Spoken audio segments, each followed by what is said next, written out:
Hello everyone. आज हम बात करेंगे एक बेहतरीन किताब सोफीज वर्ल्ड, सोफी का संसार। और आज इसका 24वां अध्याय करेंगे, प्रबोधन काल।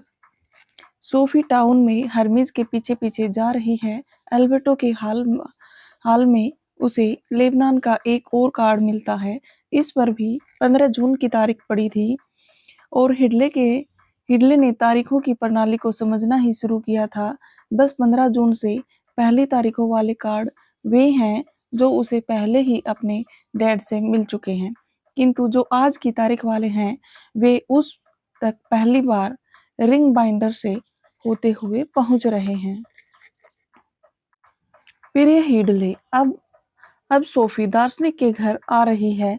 वह शीघ्र ही 15 की हो जाएगी, किंतु तुम कल 15 की हो गई, या यह आज है हिडले?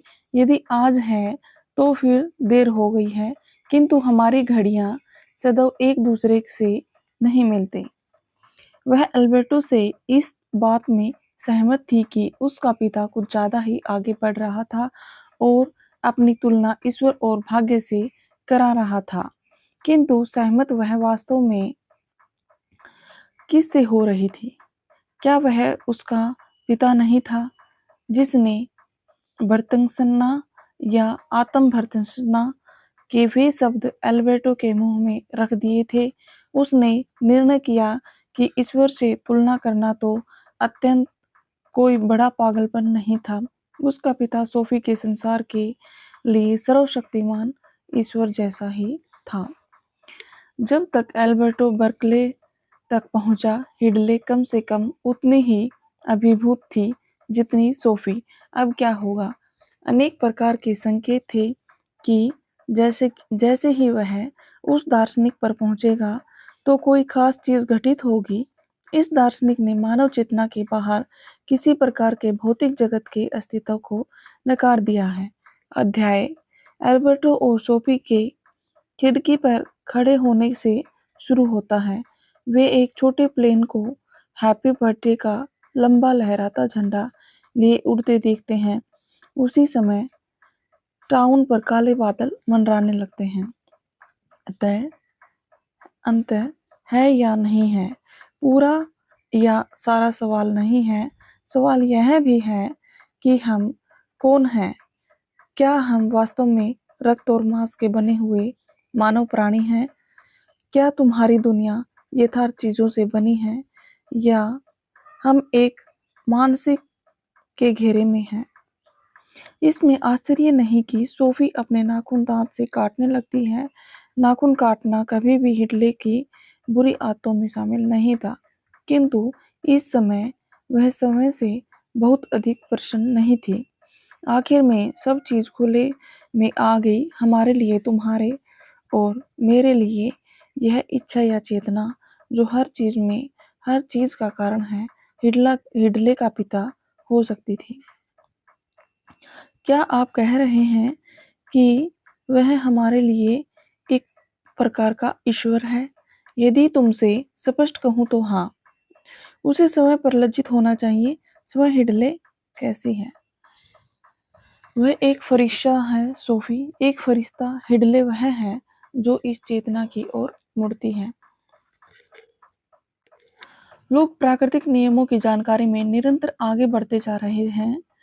यदि दर्शनशास्त्र और विज्ञान द्वारा पहेली के सारे टुकड़े यथार्थ स्थान रखकर सही तस्वीर बना दी गई, तो भी क्या इतिहास अंत काल तक बस यूं ही चलता रहेगा? क्या एक ओर विचारों के विकास और विज्ञान तथा दूसरी ओर ग्रीन हाउस इफेक्ट्स और अवनीकरण के बीच कोई संबंध नहीं था? यह भी हो सकता है कि मनुष्य की ज्ञान पिपासा को ईश्वर की अनुकंपा से वंचित होना कहना इतना बड़ा पागलपन नहीं था। सोफी अगले दिन उस समय उठी जब उसकी माँ उसके कमरे में बर्थडे उपहारों से लदी एक ट्रे लेकर आई। उसने खाली सोडे की बोतल में एक झंडा लगा दिया था, हैप्पी बर्थडे सोफी। सोफी ने अपनी आंखें मलकर नींद भगाई। पिछली रात जो हुआ उसने उसे याद करने की कोशिश की, किंतु यह सब किसी पहेली के उथल पुथल के टुकड़े थे। एक हिस्सा अल्बर्टो का था, दूसरा हिडले और मेजर, और तीसरा बर्कले था, और चौथा जर्कले। पहेली का सबसे काला हिस्सा भयंकर तूफान था। यह तो बिल्कुल शॉक में थी। उसकी माँ ने एक तौलिए से रगड़कर उसे सुखा लिया था और फिर एक कप गर्म दूध और शहद मिलाकर बिस्तर में पिलाकर सुला दिया था। उसे तुरंत नींद आ गई थी। मैं सोचती हूँ मैं अभी भी जिंदा हूँ, उसने कमजोरी से कहा। हाँ, तुम बिल्कुल जिंदा हो और आज तुम 15 साल की हो गई। आप बिल्कुल सही कह रही हैं न, बिल्कुल सही। क्या माँ को नहीं मालूम कि उसका इकलौता बच्चा कब पैदा हुआ था? 15 जून 1975 और 1:30 पर सोफी। यह मेरे जीवन का सबसे सुखी क्षण था। तुम्हें पक्का पता है कि यह सब केवल सपने में नहीं हो रहा। यह एक बढ़िया सपना होता है जब आप राल्फ सूडा और बर्थडे प्रोजेक्ट्स देखते हुए उठते हैं। बर्थडे प्रेजेंट्स देखते हुए उठते हैं।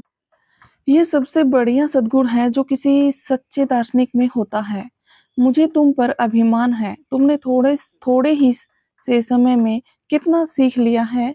मुझे डर लगता है कि तुम भी तो सच नहीं है। मुझे डर लगता है कि कुछ भी तो सच नहीं है।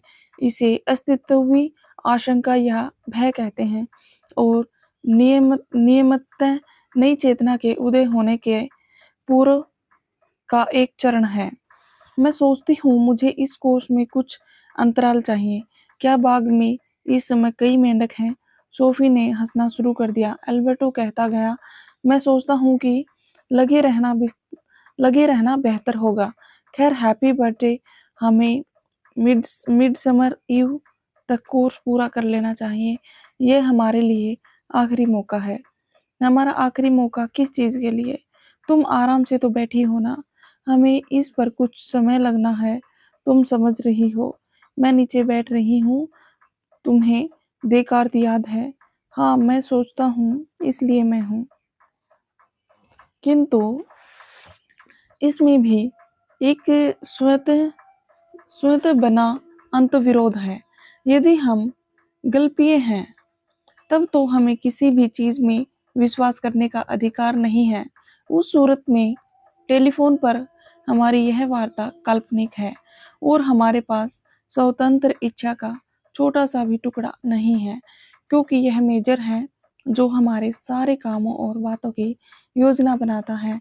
इसलिए हमें इस समय सब बंद कर देना चाहिए। नहीं, देखो, अब तुम चीजों को ज्यादा सरल बना रही हो। तो फिर इसे स्पष्ट करें। क्या तुम यह दावा करोगी कि लोग कितनी चीजों के सपने देखते हैं, उन सब की योजना बनाते हैं? यह हो सकता है कि हिडले के पिता को हमारे सारे किए जाने वाले कामों की जानकारी हो। यह भी हो सकता है कि उसकी सर्वज्ञता से बच पाना उतना ही कठिन हो जितना अपनी छाया से दूर भाग जाना। किंतु किंतु और यदि वह चरण है जहां मैंने एक योजना बनाना शुरू किया है, यह निश्चय नहीं है कि मेजर ने घटित होने जा रही हर बात के लिए पहले ही फैसला कर लिया हो सकता है अंतिम मिनट तक वह निर्णय न करे। जैसे सर्जन के ऋण में इन उन्हीं क्षणों में संभवतः हम कोई अपनी पहल करें जो हमें कहने और करने के लिए निर्देशित करती रहे। इस प्रकार की ये स्वाभाविक रूप से मेजर के भारी तोपखाने की तुलना में अत्यधिक दुर्बल स्फुरनाओं की बनी होगी। हम इस प्रकार के भारी घुसपैठी शक्तियों जैसे बोलने वाले कुत्ते, केले में संदेश और एडवांस में बुक किए गए गरज भरे आंधी तूफान के समक्ष हम आरक्षित हो सकते हैं, किंतु हम अपने जिद्दीपन, भले ही यह कितना भी कमजोर हो की संभावना से भी इनकार नहीं कर सकते। यह कैसे संभव हो सकता है? मेजर स्वाभाविक रूप से हमारी छोटी सी दुनिया की सारी चीजें जानता है, किंतु इसका अर्थ यह नहीं है कि वह सारी ताकतें रखता है। खैर, हमें जीवन ऐसे जीना चाहिए कि वह सर्वशक्तिमान नहीं है।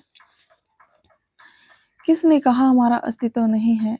प्रश्न यह नहीं है कि हम हैं या नहीं, वरना वह है कि हम क्या हैं और हम कौन हैं। भले ही यह निकले कि मेजर के दोहरे व्यक्तित्व में हम केवल स्फुरणाएं हैं, वह भी हमसे हमारे अस्तित्व के छोटे टुकड़े को छीन नहीं सकता। यह हमारी स्वतंत्र इच्छा। मैं विचार इस पर विचार काम कर रहा हूँ सोफी। मुझे स्कूल जाना। हमारी कक्षा के सब लोग एक छोटा सा आयोजन कर रहे हैं, फिर हमें ग्रेड्स मिलेंगे। इसे छोड़ दो, यदि हम केवल गल्पिए हैं तो फिर कैंडी और सोडा में किसी स्वाद का होना शुद्ध कल्पना है। किंतु मेरे ग्रेड्स सोफी, या तो तुम असंख्य आकाशगंगाओं में से किसी एक के बेहद छोटे ग्रह के आश्चर्यजनक विश्व में रह रही हो, या तुम मेजर के दिमाग की कुछ विद्युत चुंबकीय स्फुरणाओं का परिणाम हो, और तुम अपने ग्रेड्स की बात कर रही हो। तुम्हें अपने पर लज्जित होना चाहिए। आई एम सॉरी, किंतु हमारे मिलने से पहले तुम्हारा स्कूल जाना ठीक रहेगा। यदि तुमने अपने स्कूल का आखिरी दिन कट कर दिया तो उसका इडली पर बुरा असर पड़ेगा। वह तो अपने जन्मदिन पर भी स्कूल जाती है। वह एक फरिश्ता है, तुम जानती हो।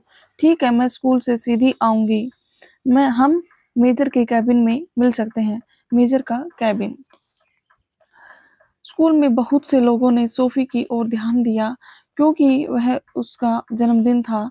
उसके सहपाठी गर्मी की छुट्टियों को लेकर, ग्रेड्स तथा स्कूल के अंतिम दिन सोडो को लेकर न जाने क्या-क्या सोच रहे थे। जैसे ही अध्यापक ने सभी बच्चों की छुट्टियों की शुभकामनाओं के साथ क्लास से छुट्टी दी, सोफी घर की ओर दौड़ी। जोआना ने उसे कुछ धीमा करने की कोशिश की, किंतु उसने दौड़ते हुए उसे बता दिया कि उसे कुछ जरूरी काम है। मेल बॉक्स में उसे लेबनान से आए 2 कार्ड्स मिले। सोफी ने पहले अपना कार्ड पढ़ा। प्रिय सोफी अमंडसन, आज तुम्हें भी एक कार्ड मिल रहा है। हैप्पी बर्थडे सोफी, और हिडले के लिए तुमने जो किया है उसके लिए अनेक धन्यवाद। अब जबकि हिडले के पिता ने उसे लिखा था कि उसकी समझ में नहीं आया कि क्या प्रतिक्रिया करे, हिडले का कार्ड इस प्रकार था। प्रिय हिडले, मुझे नहीं मालूम लिलीसेंड में क्या दिन या समय है, किंतु जैसे मैंने कहा कि इससे कोई अंतर नहीं पड़ता। ये यह 7 बिंदुओं पर ध्यान केंद्रित करेगा। वे हैं: सत्ता का विरोध, तर्कवाद, प्रबोधन संबंधी आंदोलन, सांस्कृतिक आशावाद, प्रकृति की ओर वापसी, प्राकृतिक धर्म, मानवीय अधिकार। जाहिर था कि मेजर उन पर नजर रखे हुए था। सोफी घर में आई और सभी विषयों में वाला कार्ड किचन की टेबल पर रख दिया, और शीघ्र ही वह छोटी झील से उस पार जाने की ओर नाव खे रही थी। प्रबोधन दार्शनिक सोचते थे कि एक बार तर्क और ज्ञान का विस्तृत प्रसार हो जाए, मानवता बड़ी प्रगति करेगी। थोड़ा समय तो लगेगा, किंतु यह समय अज्ञान और तर्कहीनता प्रबुद्ध मानवता के सामने घुटने टेक देगी। पिछले कुछ दशकों तक यह विचार पश्चिमी यूरोप में प्रभुत्वशाली था। आज हमें इस बात पर भरोसा नहीं है कि सारे विकास भलाई के लिए होते हैं। ऐसा पाया और कहा गया कि पुराने कबीलों के प्राकृतिक और पिछड़े लोग यूरोपियनों की तुलना में प्राय अधिक स्वस्थ और अधिक प्रसन्न थे, और ऐसा इसलिए था कि वे असभ्य थे। यह कहा जाता है कि रूसों ने तकिया कलाम प्रस्तावित किया कि हम लोगों को वापस प्रकृति की ओर जाना चाहिए, क्योंकि प्रकृति अच्छी है और आदमी प्रकृति में अच्छा है। यह तो सभ्यता है, यही इसका नाश करती है। रूसों का यह भी मानना था कि बच्चे को जब तक संभव हो प्राकृतिक रूप से मासूम अवस्था में रहने देना चाहिए। यह कहना गलत नहीं होगा कि बचपन के आंतरिक मूल्य का विचार प्रबोधन से ही चलता है। पहले बचपन को वयस्क जीवन की तैयारी का समय समझा जाता था, किंतु हम सब मानव प्राणी हैं और हम अपना जीवन इस प्रकृति पर जीते हैं। इस समय भी जब हम बच्चे थे उस समय भी जब हम बच्चे थे मैं भी ऐसा ही सोचती थी। उन्होंने विचार किया कि धर्म भी प्राकृतिक बनाया जाना चाहिए। इससे उसका वास्तव में तात्पर्य क्या था? उसका अभिप्राय था कि धर्म को भी प्राकृतिक तर्क के साथ समन्वय लाना चाहिए। बहुत से ऐसे लोग थे जो प्राकृतिक धर्म के लिए लड़ते थे और यह हमारी सूची पर छठा बिंदु है। उस समय काफ़ी संख्या में लोग पक्के भौतिकवादी थे, जो ईश्वर को नहीं मानते थे और नास्तिक होने का दावा करते थे। किंतु अधिकांश दार्शनिक मानते थे कि ईश्वर के बिना दुनिया की कल्पना करना अतार्किक है। किंतु अधिकांश दार्शनिक मानते थे कि ईश्वर के बिना दुनिया की कल्पना करना अतार्किक है। दुनिया इतनी तार्किक थी कि इसमें इन सब के स्थान नहीं था। उदाहरण के लिए न्यूटन से भी ऐसे ही विचार थे। न्यूटन के भी ऐसे ही विचार थे। आत्मा की अमरता में विश्वास करना तार्किक समझा जाता था, जैसा देकार्त के साथ था। उसी समय उसी तरह यह प्रश्न कि आदमी के पास अमर आत्मा होती है कि नहीं, यह माना जाता है कि वह श्रद्धा की बात कम और तर्क की बात अधिक है। यहाँ पे हमारा अध्याय खत्म होता है और हमारे वीडियो में अंत तक बने रहने के लिए बहुत बहुत धन्यवाद। Thank you so much.